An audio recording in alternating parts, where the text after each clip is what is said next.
built a Raoul chatbot, voice in my voice, trained on all of my X content, all of my YouTube content, and 100 books that I gave it. And people can go to that and talk to me. Take more photographs than you can ever imagine you ever want. Don't worry about having a photograph library of 50,000 photographs, because AI will soon catch up and then it will sort it all. And now realizing it creates you forever. It's a civilizationally important topic. It's the biggest thing humanity's ever going to go through, and we're about to go through it all together, and it's going to happen at fucking lightning speed.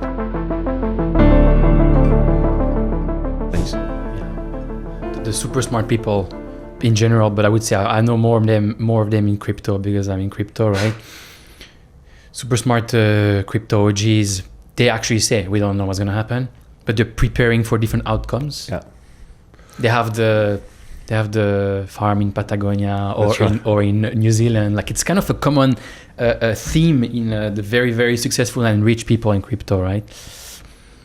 So what do you do? You also you think, oh, I'm soon in a couple of years age to be retired. I don't care anymore. So don't forget where I am in that journey. So I've been driving this all forward. I have a whole research service called the Exponentialist that's a spin out of GMI that talks all about this stuff all day, because I think it's one of the most important topics of all time.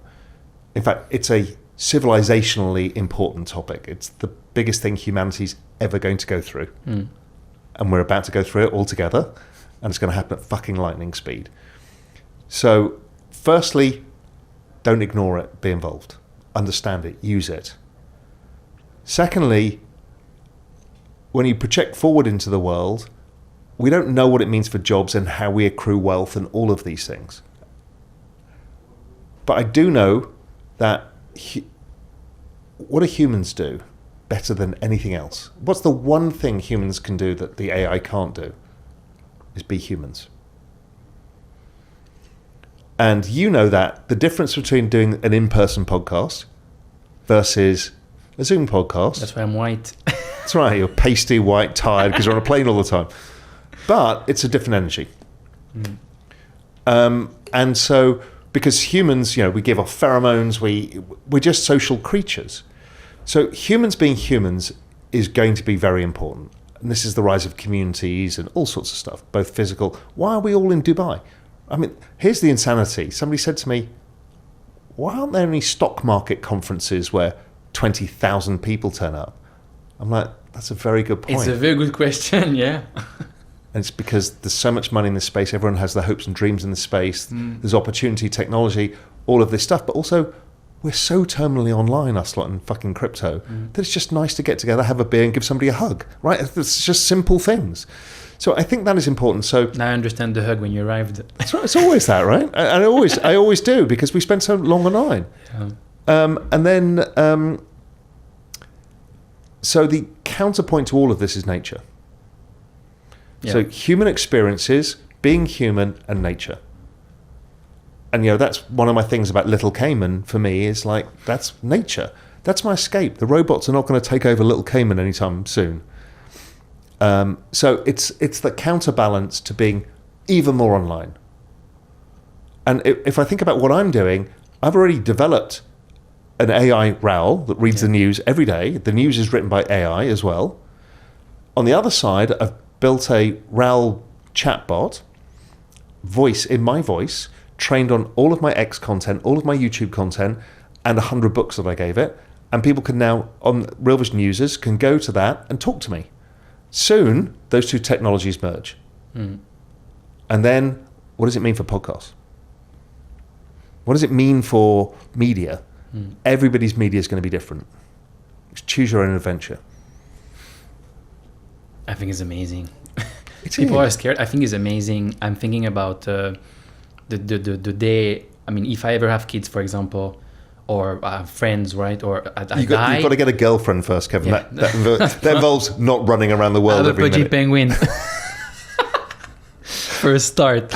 No, but like being able for people to come either ask you a question in the business context, but even like your family, or when you're gone, right? They can come and ask you questions and your advice on things. This is incredible. So here's a really important thing. We've spent our lives fighting over privacy. I don't want my stuff online. I'm starting to change my entire mindset, which is At some point, I want to publish every photograph I've ever taken into. We can all have our own personal LLMs, but we're not going to exist unless that exists in this bigger supercomputer that's being built, this ASI. Our memory can live forever. Everything we've ever said, everything we've ever done, and we can live forever because we can basically, if it is consciousness, is that a way of accessing consciousness in perpetuity by allowing these models to be us? Yeah. So I'm starting to think through all of that.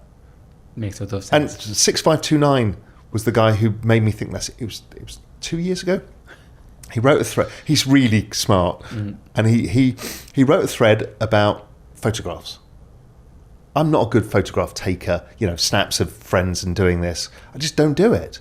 Yes, I take, when I'm on holiday or whatever, or I've got a dinner party, I'll take a photo, but just not normal stuff.